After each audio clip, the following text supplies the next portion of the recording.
Hello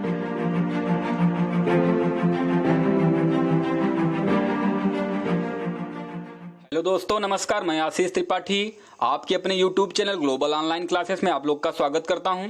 दोस्तों, भारतीय संविधान के 500 अति महत्वपूर्ण प्रश्नों की श्रृंखला में आज दोस्तों भाग 5 आप लोग के सामने प्रस्तुत है। दोस्तों, भाग 5 का पहला प्रश्न, आइए दोस्तों। त्रिस्तरीय पंचायती राज तंत्र में शामिल है। इसका सही आंसर है सी, ग्राम पंचायत, ब्लॉक स्तर और पंचायत समिति। दोस्तों, पंचायती राज प्रणाली जो है ये बलवंत राय मेहता समिति के द्वारा प्रस्तावित थी।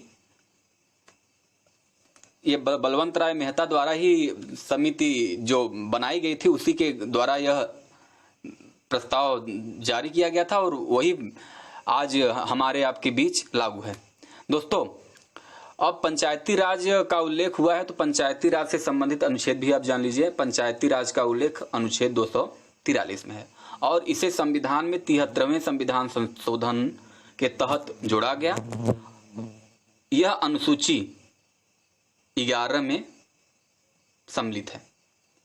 ये रहे दोस्तों इससे रिलेटेड पॉइंट। आइए दोस्तों नेक्स्ट क्वेश्चन पे चलते हैं। वित्तीय आपात स्थिति घोषित की जा सकती थी।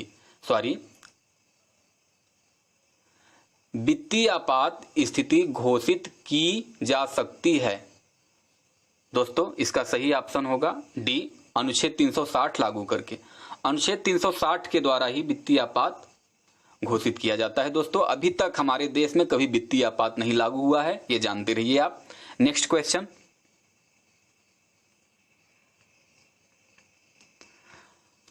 भारत का राष्ट्रपति अपने पद पर पुनर्निर्वाचन के लिए कितनी बार खड़ा हो सकता है? इसका सही आंसर होगा डी, जितनी बार चाहे। नेक्स्ट क्वेश्चन दोस्तों, निम्नलिखित में से कौन सी नियुक्ति भारत के राष्ट्रपति द्वारा नहीं की जा सकती? इसका सही आंसर होगा लोकसभा अध्यक्ष। दोस्तों, लोकसभा अध्यक्ष की नियुक्ति लोकसभा के सदस्यों द्वारा सर्वसम्मति के आधार पर की जाती है। लेकिन दोस्तों, प्रोटम स्पीकर यानी अस्थायी लोकसभा का अध्यक्ष जो होता है उसकी नियुक्ति राष्ट्रपति ही करता है। नेक्स्ट क्वेश्चन, हमारे संविधान में राजनीति के निदेशक सिद्धांत की अवधारणा कहां से ली गई थी? इसका सही आंसर होगा ए, आयरलैंड। नेक्स्ट क्वेश्चन,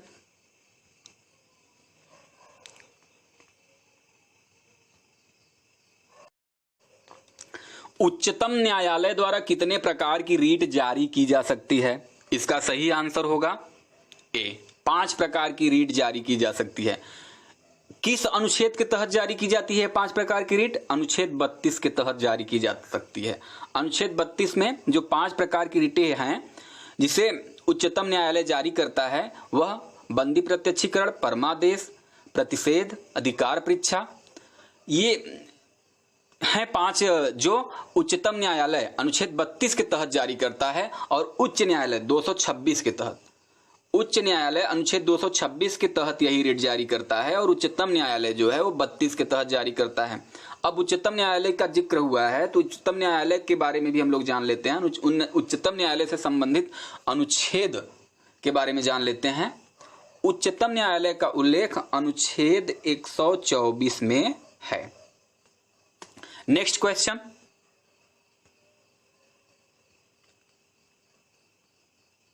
संसद का चुनाव लड़ने के लिए प्रत्याशी की न्यूनतम आयु कितनी होनी चाहिए? इसका सही आंसर होगा बी, 25 वर्ष। दोस्तों, संसद का चुनाव लड़ने के लिए अगर लोकसभा का कैंडिडेट है तो उसके लिए न्यूनतम आयु 25 वर्ष और अगर राज्यसभा का कैंडिडेट है तो उसके लिए न्यूनतम आयु 30 वर्ष निर्धारित की गई है। इसमें 30 नहीं है, इसलिए दोस्तों 25 वर्ष ही सही ऑप्शन होगा। आइए हम लोग नेक्स्ट क्वेश्चन पे चलते हैं।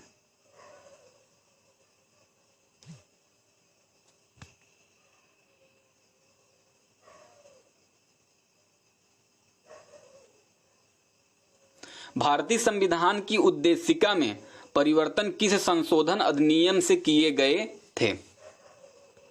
इसका सही आंसर होगा ए 42वां संशोधन अधिनियम 1976 के तहत प्रस्तावना में यानी भारत के संविधान के उद्देशिका में संशोधन किए गए तथा 3 नए शब्द समाजवादी, पंथनिरपेक्ष, अखंडता जोड़े गए। आइए दोस्तों नेक्स्ट क्वेश्चन पे चलते हैं। भारत के राष्ट्रपति का चुनाव किया जाता है, सॉरी उपराष्ट्रपति है, भारत के उपराष्ट्रपति का चुनाव किया जाता है। इसका सही आंसर होगा डी संसद के निर्वाचित, सॉरी इसका सही आंसर होगा सी संसद के सदस्यों द्वारा। उपराष्ट्रपति के चुनाव में संसद के निर्वाचित और मनोनीत दोनों सदस्य भाग लेते हैं। अब उपराष्ट्रपति शब्द आया है तो आप उपराष्ट्रपति से संबंधित अनुच्छेद जान लीजिए। उपराष्ट्रपति का उल्लेख अनुच्छेद 63 में है। राज्यसभा का आया है तो राज्यसभा का उल्लेख अनुच्छेद 80 में है। संसद का उल्लेख 79 में है। नेक्स्ट क्वेश्चन, राज्य पुनर्गठन आयोग के सिफारिशों से अनुसार भारतीय राज्यों का व्यापक पुनर्गठन कब किया गया? इसका सही आंसर है ए 1956। नेक्स्ट क्वेश्चन,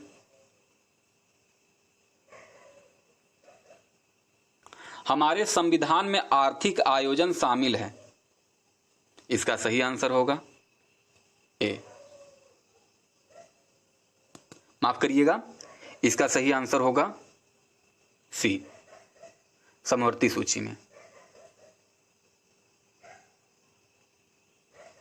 आइए दोस्तों नेक्स्ट क्वेश्चन पे चलते हैं। सरकार अर्थोपाय ऋण लेती है। इसका सही आंसर आरबीआई से।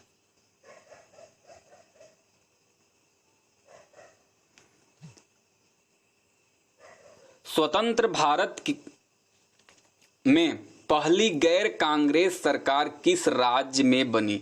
इंपॉर्टेंट क्वेश्चन है दोस्तों ये। इसका सही आंसर होगा बी केरल। नेक्स्ट क्वेश्चन, संविधान के किस संशोधन ने मौलिक अधिकारों की अपेक्षा राज्य के नीति निदेशक सिद्धांतों को अधिक महत्वपूर्ण बना दिया? इसका सही आंसर है डी 42वें संविधान संशोधन के द्वारा। नेक्स्ट क्वेश्चन, हमारे संवैधानिक इतिहास में 26 नवंबर 1949 महत्वपूर्ण दिन है क्योंकि इसका सही ऑप्शन है ए, इस दिन संविधान अंगीकार किया गया था। नेक्स्ट क्वेश्चन, भारतीय संविधान की प्रस्तावना में निम्नलिखित में से किस अभिव्यक्ति का प्रयोग नहीं किया गया है? इसका सही आंसर होगा डी, हमारे भारतीय संविधान में संघीय शब्द का प्रयोग कहीं नहीं किया गया है। ये इंपॉर्टेंट क्वेश्चन है, इसको आप लोग माइंड में सेट करके रखिएगा।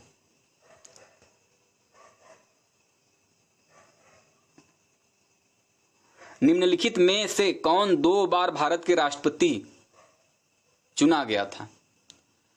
दोस्तों इसका सही आंसर होगा बी, राजेंद्र प्रसाद ऐसे राष्ट्रपति हैं जो लगातार 2 बार राष्ट्रपति पद के लिए चुने गए थे।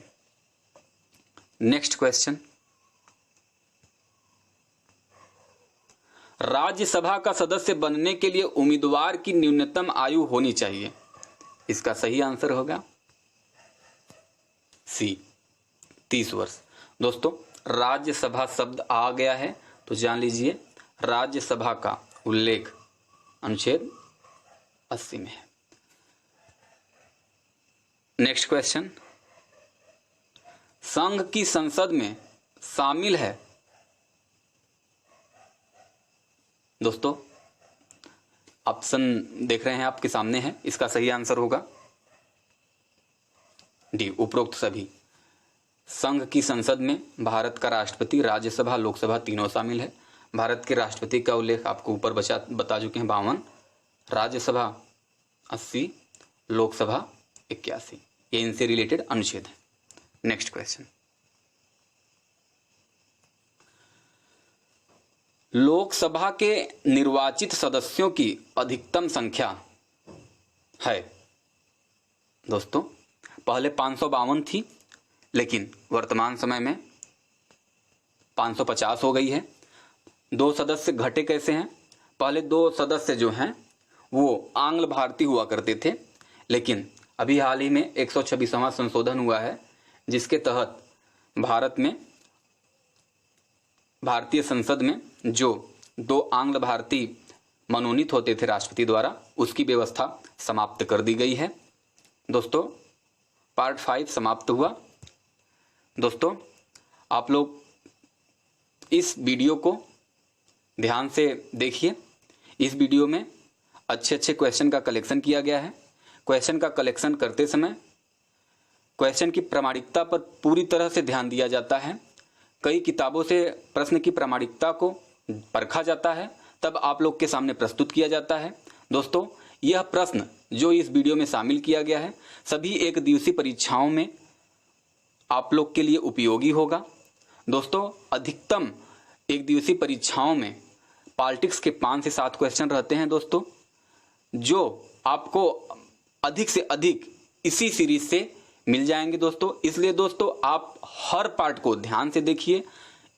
दोस्तों वीडियो को आप लाइक करिए, अपने दोस्तों के साथ शेयर करिए, चैनल को सब्सक्राइब करिए।